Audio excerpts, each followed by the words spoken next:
Let's talk about the dark side of touchless move-in for self-storage. My name is Mark Helm. I'm the author of Creating Wealth Through Self-Storage, and I'm the creator of the Self-Storage Quick Start Academy.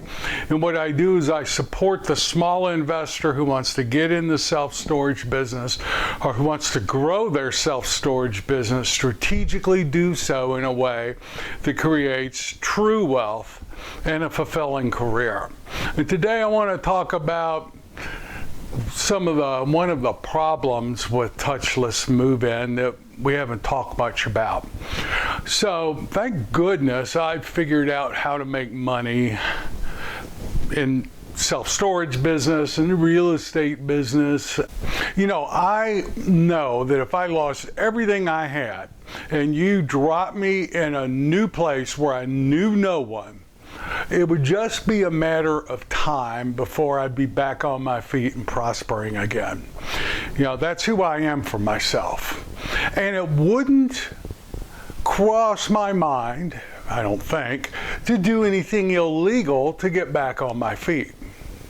But yet, apparently there's people who wake up every day, though, that wonder how they can get money or get things that they haven't earned. What's ironic is if that same energy was spent figuring out how to help people, to provide something for other people, they would have more than they could ever imagine.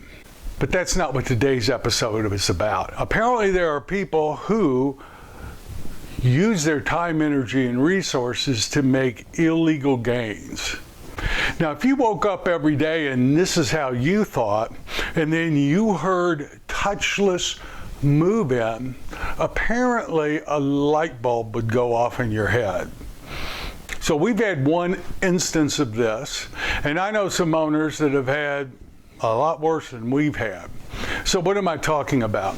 What I'm talking about is people using false IDs to rent units, especially if you're offering some kind of special where there's not much cash involved.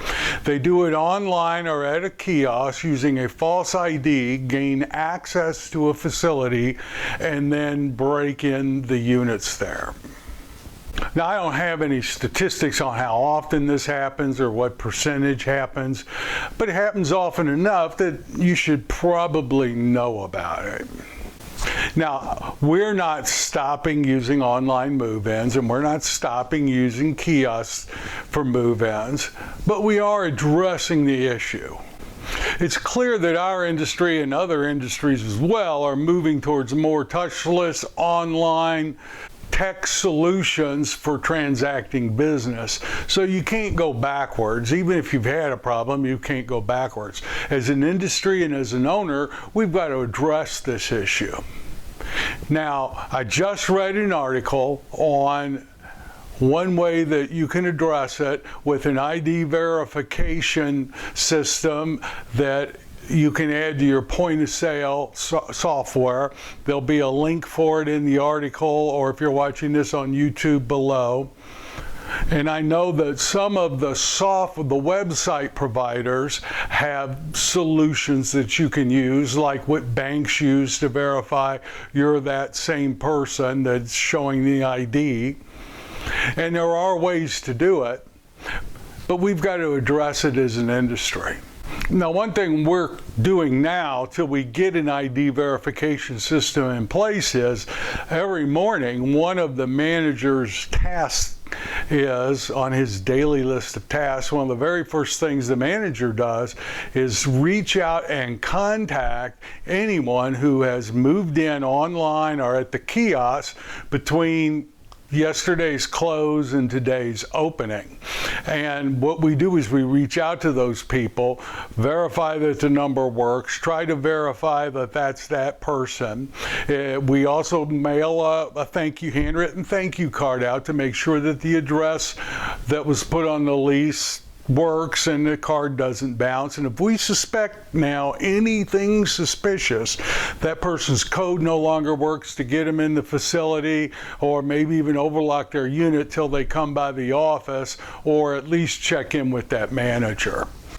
Now, until we get an ID verification system in place, which we will do soon, this is the procedure we're doing now. My experience is a good manager knows most of the customers at the facility and knows what's going on at their facility. So they would want to be doing this and would probably be doing this anyway. But we have it now as part of our daily activity, as part of the open.